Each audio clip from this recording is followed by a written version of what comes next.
त्रिपाठी है। क्या करते हैं? शिक्षक हैं। शिक्षक हैं। तो हम लोगों का मैं चंद्रभूषण पांडे मेरा नाम है और मैं राज्यपाल का सलाहकार रहा हूँ, विधि सलाहकार जज रहा हूँ। और हम लोग एक मुहिम चला रहे हैं और मुहिम ये चला रहे हैं कि गरीब ब्राह्मणों की जानो हाल। अब ये पूछेंगे गरीब ब्राह्मणों की जानो हाल क्यों, हाल में क्यों आप निकले?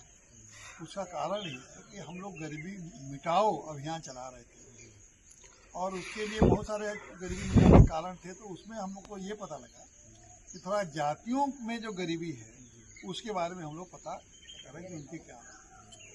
तो हम लोगों को एक बड़ा चौंकाने वाली चीज़ सामने आई और चौंकाने वाली चीज़ में ये हमको देखने को मिला कि और जातियों में तो गरीबी कम हो रही है लेकिन ब्राह्मण में गरीबी बढ़ रही है। ये बड़ा चौंकाने वाली बात है। तो फिर हम लोगों ने समझा कि भाई ये क्यों ऐसा हो रहा है। चलें गांव में हम लोग पहुँचे और गांव के ही लोगों से देखें, उनसे वहाँ जाने के क्या हो। ऐसा नहीं है कि किताब पढ़ के जाएंगे, जमीनी हकीकत। तो हम लोगों ने इस मिल्कीपुर विधानसभा क्षेत्र को चुना और यही गांव हम लोग जाके और इस मामले में लोगों से मिलके उन्हीं से पूछ रहे हैं। अब ये बताइए कि पहली बात तो आप इस सहमत हैं कि ब्राह्मणों में गरीबी बढ़ रही है? बिल्कुल पूर्ण रूप से सहमत है ना। मतलब और जातियों की गरीबी और जातियों की अपेक्षा ब्राह्मणों में ज्यादा बढ़ रही है। हाँ। तो और जातियों में तो मेरा देखना है कुछ गरीबी घट भी रही है। जी, और जातियों में घट रही है बट ब्राह्मणों में बढ़ रही है। तो ये तो एक संविधान की तो मंशा होने से संविधान हमारा आया, देश आज़ाद हुआ। तो संविधान कोई देश आज़ाद होने का मतलब ये थोड़ी ना कि जो अमीर है वो गरीब हो जाए और जो गरीब है वो अमीर हो जाए। ये नहीं मतलब है। भाई सभी लोग बढ़े, यही तो मतलब।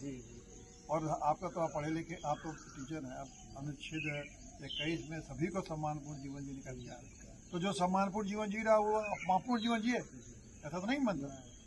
तो इससे आप सहमत हैं? अब आपके कारण, आप उन कारणों को बताइए जो आप, क्योंकि इसलिए मैं आपसे सवाल पूछ रहा हूँ कि जिससे गरीब ब्राह्मणों की ये हाल क्यों है, क्यों गरीब बढ़े? ब्राह्मण जो है, पहली बात तो परंपरागत जब जमीन था, ज़्यादा पॉपुलेशन बढ़ने से जमीनें बढ़ रही हैं, खंडित हो रही हैं, परिवार बढ़ रहे हैं। दूसरी बात, हमारी संविधान में हमारे लिए कोई उस तरह की व्यवस्था नहीं है जिससे सरकार की योजनाओं का लाभ हम लोगों को पहुँचे, आरक्षण के रूप में या इस ढंग का कोई जो है। नहीं, और भी क्या कारण, और भी देखिए, हम चाहते हैं आप शिक्षित है ना, तो हमसे 3-4 कारण, 4-5 कारण बताइए। एक ही दो ही कारण। आपने पहला ये बताया कि जमीन कम हो रही है, जमीन पर जो निर्भर थे तो उसके नाते गरीबी कम, चूँकि छोटे हो गए उसके नाते गरीबी। दूसरा, पहले नौकरी मिल जाती थी और लोगों को नौकरी इसलिए नहीं मिलती थी कि लोग पढ़े लिखे नहीं थे, ब्राह्मण पढ़े लिखे थे। अब नौकरियां कम हो रही हैं, हाँ, पॉपुलेशन बढ़ रही है, इस कारण भी जो है नहीं मिल पा रहा है। अच्छा, संविधान को आरक्षण व्यवस्था सीटों को सीमित कर दिया गया है, इससे भी हमारी भागीदारी घट रही है।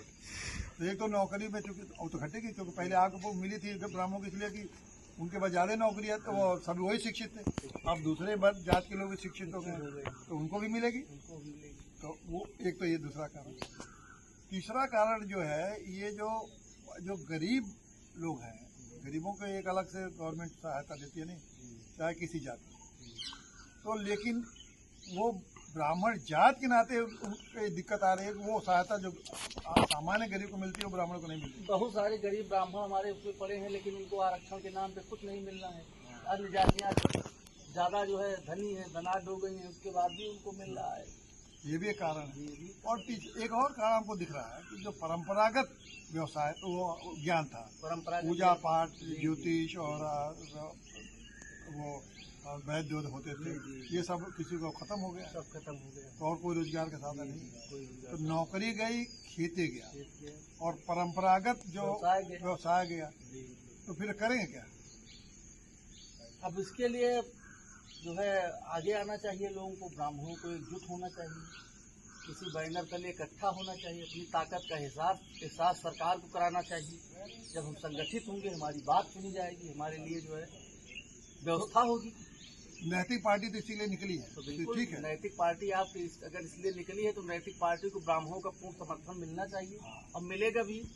यही हम चाहते हैं। देखिए बाकी दिक्कत ये है कि अन्य पार्टियों में तो ये है कि इसलिए ब्राह्मणों गरीब को बात नहीं करती है या ब्राह्मण की बात नहीं करती है कि दूसरी जातियां नाराज है। अब तमाम पार्टियां ब्राह्मणों को एकजुट करेंगी, वोट ले लेंगी, लेकिन उनकी बात नहीं करती हैं। उनके लिए कोई मन में तो रखेंगी, लेकिन कहीं से सम्मान देने का काम नहीं करेंगे। बुला के मंचासीन करें या इनको अलग से व्यवस्था दें या इनको जो है आगे प्रोत्साहित करें या इनका नाम लें। वैसा इसलिए सारे नहीं लोग करते हैं आरक्षण की बात करेंगे, सारे लोग इसलिए नहीं करते हैं कि दूसरी जातियां नाराज हो जाएंगी। हाँ, लेकिन नैतिक पार्टी को ऐसा डर नहीं है। नैतिक पार्टी को ये डर नहीं है कि दूसरे जात के लोग नाराज हो, क्योंकि भाई हम तो दूसरे जात की भी गरीबी दूर करना चाहते हैं और ब्राह्मणों की दूर करना चाहते हैं। लेकिन ब्राह्मणों वाले मामले में यह है कि इनकी गरीबी बढ़ रही है, उसका समर्थन देंगे। बिल्कुल। तो हाँ, तो अब बोलिए कि नैतिक पार्टी जिंदाबाद। नैतिक पार्टी जिंदाबाद, नैतिक पार्टी जिंदाबाद, नैतिक पार्टी जिंदाबाद, नैतिक पार्टी जिंदाबाद, सीबी पांडे जिंदाबाद, सीबी पांडे जिंदाबाद, जिंदाबाद। बस।